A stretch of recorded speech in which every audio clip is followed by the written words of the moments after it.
Welcome to another Silicon Bites, and this isn't the ideal recording conditions. I am on the move, but hopefully the audio will not be too bad. Tomorrow I'll be releasing the second part of the episode about Lex Friedman and the full-scale interview, but today here's an episode about spy ships and sabotage.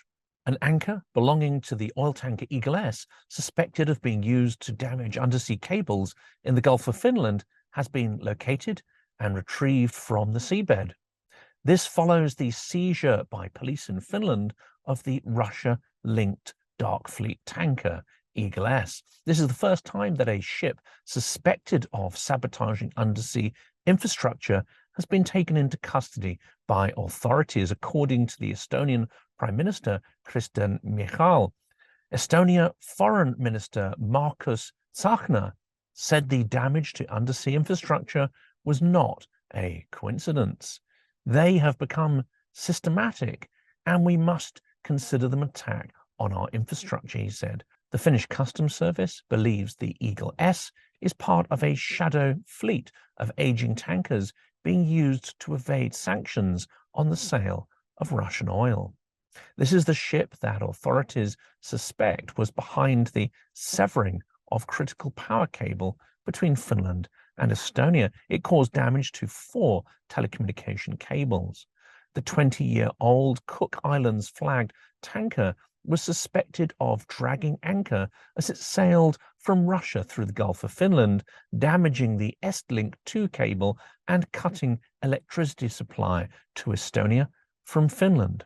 Finnish authorities have taken possession of the anchor, which was lifted by the Swedish Armed Forces multi-purpose vessel HMS Belos. When the Finnish border guard initially asked Eagle S to raise anchor, only the anchor chain surfaced. In addition, 8 of the ship's crew are suspected of aggravated sabotage and interference with telecommunications. Finnish authorities announced that seabed investigations had revealed areas consistent with possible anchor detachment points, which were subsequently examined in detail. But there is a real challenge, as international maritime conventions don't allow ships to be detained as they sail through territorial waters of countries under what is called the right of innocent passage. This has led to other vessels suspected of cable damage in 2024 leaving waters without being fully investigated. But this first bold and necessary act of seizure has heightened scrutiny of the so-called dark or shadow fleet of tankers shipping Russian oil. Many are suspected of not being adequately insured and the beneficial owners hidden behind layers of corporate shell companies. Finland police have stated that the preliminary investigation was into damage to the Estlink 2 undersea cable and other possible damage in the sea area. The criminal code at this stage of the investigation is aggravated vandalism, they said. Eagle S is mainly used to ship Russian oil and is poorly maintained, but there is also a suspicion that Russian monitoring and intelligence operations may also have utilized this vessel and its status as a cargo ship to go undetected and unchallenged. Finnish customs officials said that the ship had loaded a cargo of unleaded gasoline in the Russian Baltic port of Ust-Luga on December 23rd. Eagle S is part of a 26 tanker fleet linked to 3 related shell companies in India and Dubai, including 2 sanctioned by the UK in December 2023 for propping up Putin's war machine. 5 months ago, the tanker swapped classification societies to avoid an unscheduled survey into its condition. It's been claimed by Lloyd's List, and during a vetting report undertaken while at anchor in Skagen, Denmark in June, the vessel was found to have serious deficiencies that compromised environmental and crew safety in a vessel such as a tanker. The single ship registered owner is a Dubai-based shell company. A limited company in Mumbai has 8 ships in the dark fleet, allegedly shipping sanctioned oil with complicated and obscure structures to avoid beneficial ownership discovery. Sabotage of undersea cables in the Baltic Sea intensified in 2024. 2 other incidents occurred, one of which involved a China-flagged bulk carrier, Yipeng 3. That time, the ship sailed from international waters in the Danish Straits on December 21st, where it had been at anchor for 4 weeks amid an investigation into a November 19th cable cutting incident. German, Swedish, and Danish authorities were not able to detain the vessel as it had the right of innocent passage. The ship sailed amid claims that Chinese officials refused the Swedish prosecutor access to the vessel during a joint investigation. China's foreign ministry said it had cooperated in that investigation, which clearly it did not.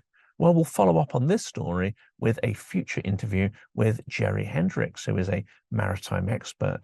Lloyd's List defines a tanker as part of the dark fleet if it is aged 15 years or over, anonymously owned, and or has a corporate structure designed to obfuscate its beneficial ownership.